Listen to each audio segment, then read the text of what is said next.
দর্শকরা, প্রথমেই ইভিনিং শোতে আপনাদের সবাইকে জানাচ্ছি শুভেচ্ছা।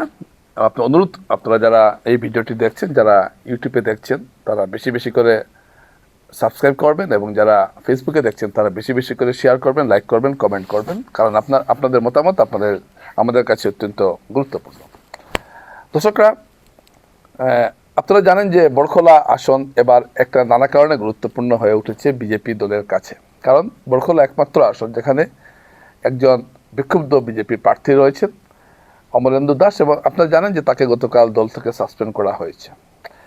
এই অমরেন্দু দাস বড়খলায় কি করতে পারেন, এটা নিয়ে আমি একটু আজকে এখানে আলোচনা করব।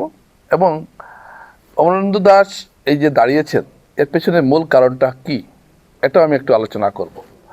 অমরেন্দু দাস এই যে প্রার্থী হয়েছেন, তাকে তার উপরে অনেক চাপ সৃষ্টি করা হয়েছিল। কৌশিকরা তার বাড়িতে প্রায় 2 ঘন্টা বসেছিলেন, জেলা সভাপতির প্রশংসা গিয়েছিলেন, কিন্তু তিনি মনোনয়নপত্র প্রত্যাহার করেননি। যেখানে উধারবন্দী করা হয়েছে তিনি সেখানে করেননি।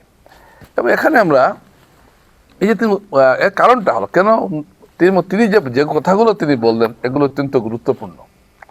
তিনি বললেন, এবং আজকে আমি গিয়েছিলাম তার এখানে, এবং তিনি কিছু বক্তব্য রেখেছেন ঈশান বাংলার কাছে। এবং সেখানে তিনি যে কথাটা বলতে চাইছেন যে তিনি একমাত্র কিশোরনাথের জন্যই দল ছেড়েছেন এবং নির্দল প্রার্থী হিসাবে অবতীর্ণ হয়েছেন। হঠাৎ কেন কিশোরনাথের প্রতি তার এত রাগ? কারণ হলো তার বক্তব্য, তিনি যখন গত নির্বাচনে হেরেছিলেন, কিশোরনাথ তাকে হারিয়েছিলেন, এবং হারার পর কিশোরনাথ সমর্থকরা বাজি পটকা ফুটিয়েছিল। সেই জ্বালাটা তিনি এখনো ভুলতে পারেননি। তো আজকে একটু শুনে নিই তার মন্তব্যগুলো কি তিনি বলছেন। আপনারা একটু শুনুন, এবং বক্তব্যগুলো আমি আপনাদের সামনে উপস্থাপন করছি। আর একটা অংশ আছে, সাথে নতুন পরিসীমার বড়খলা আছে।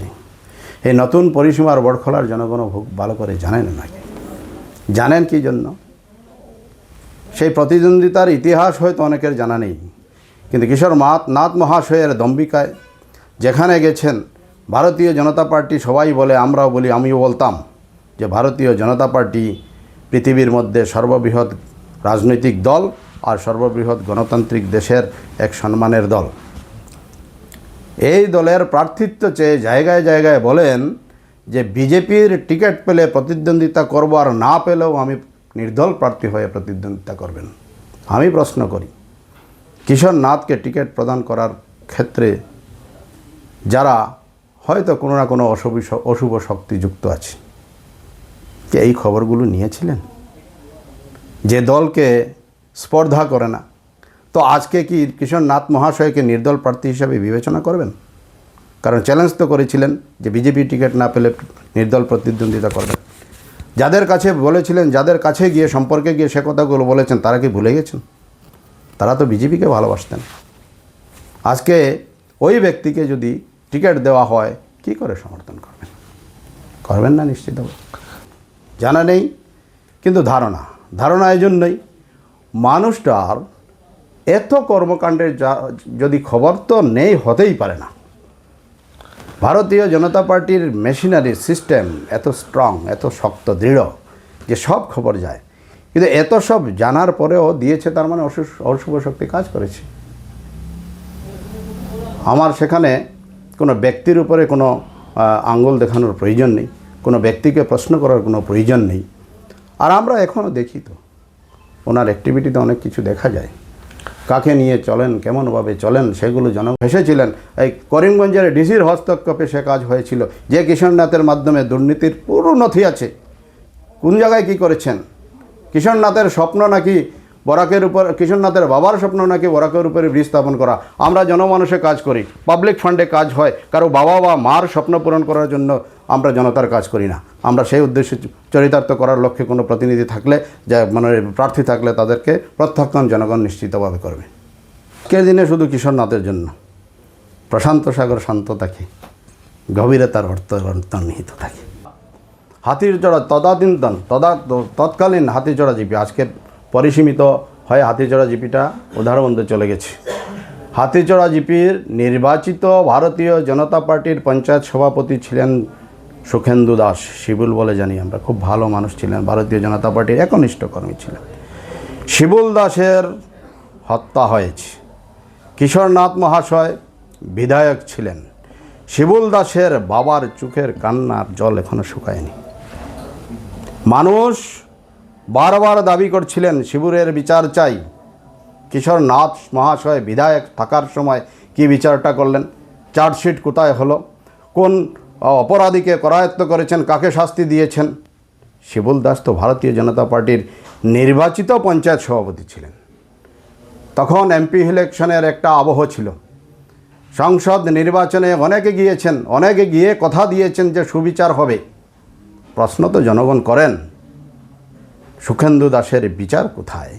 সুখেন্দু দাসের বাবা, সুখেন্দু দাসের স্ত্রী, পুত্র যারা আছেন, সন্তান আছেন, তাদের প্রতি কি ন্যায় দেওয়া হলো? আর আমার আজকের এই প্রতিদ্বন্দ্বিতা অন্যায়ের বিরুদ্ধে ন্যায় প্রতিষ্ঠার প্রতিদ্বন্দ্বিতার লড়াই। তো দর্শকরা, আপনারা শুনলেন এই কথা। এবং কিশোরনাথকে কেন্দ্র করে তিনি যে একটা নির্দল হয়ে দাঁড়িয়েছেন, এখানে নির্দল হয়ে দাঁড়ানোর পেছনে তার যে মূল, তার যেটা দাবি সেটা হলো যে তিনি বিজেপির একটা বড় অংশের ভোট পাচ্ছেন এবং সংখ্যালঘুদেরও একটা বড় অংশের ভোট তার তার তার ভাগ্যে জুটবে, এটা তিনি ভাবছেন। এবং বহু বিজেপি কর্মকর্তা গোপনে তার সঙ্গে যোগাযোগ রাখছেন এবং বিজেপির একটা বড় অংশ তার কথা মতে কিশোরনাথের সঙ্গে বেশি চলাচল করছে না। দর্শকরা, এটা যদি অমরেন্দু দাসের যে বক্তব্যগুলো যদি সঠিক হয়ে থাকে, এবং আমি নিজের সচক্ষেও দেখলাম অনেক বিজেপি কিছু প্রায় 10-15 জন বিজেপি কর্মকর্তাকে দেখলাম তার বাড়িতে আছেন এবং তারা সাহায্য করছেন তাকে নির্বাচন, অর্থাৎ এবং অমরেন্দু দাস বিজেপির বিরুদ্ধে কোনো কিছু বলছেন না, তার যত যাবতীয় বক্তব্য কিশোরনাথের বিরুদ্ধে। এবং এই যে কিশোরনাথের প্রতি তার যে একটা বিদ্বেষ মনোভাব, বিদ্বেষ ঠিক বলবো না, তার যে একটা অসন্তুষ্টি, সেই অসন্তুষ্টির জন্যই তিনি এখানে প্রার্থী হয়েছেন। এবং অমরেন্দু দাস এটাও জানালেন যে তিনি অনেকে ভাবছেন হয়তো তাকে বড় কোনো শক্তি তাকে এখানে প্রার্থী হিসেবে দাঁড় করিয়েছে, এরকম কিছু তিনি ভাবছেন না। তো সব মিলিয়ে কিন্তু অমরেন্দু দাস একটা লড়াই ছুড়ে দিয়েছেন বড়খলাতে এবং কিশোরনাথের বিরুদ্ধে তিনি যে অভিযোগগুলো আনছেন বিজেপি প্রার্থীর বিরুদ্ধে, এবং এই অভিযোগগুলো অত্যন্ত তাৎপর্যপূর্ণ। তো বড়খলা যে খেলাটা এখন আপাতত ক্রমশ ত্রিমুখী হতে যাচ্ছে, এটা আমরা লক্ষ্য করলাম। আগামীতে বড়খলাতে আরও অনেক অঘটন ঠিক বলা যাচ্ছে না, বড়খলাতে অনেক কিছুই ঘটার সম্ভাবনা আমরা এখানে দেখতে পাচ্ছি। এবং অমরেন্দু দাস যে ইস্যু নিয়ে সামনে আসছেন, তাতে বিজেপি একটা সমস্যায় পড়ার সম্ভাবনা কিন্তু রয়েছে। এখন বিজেপি দল হিসাবে কিভাবে এটার মোকাবিলা করে, এটাই হলো দেখার বিষয়। নমস্কার।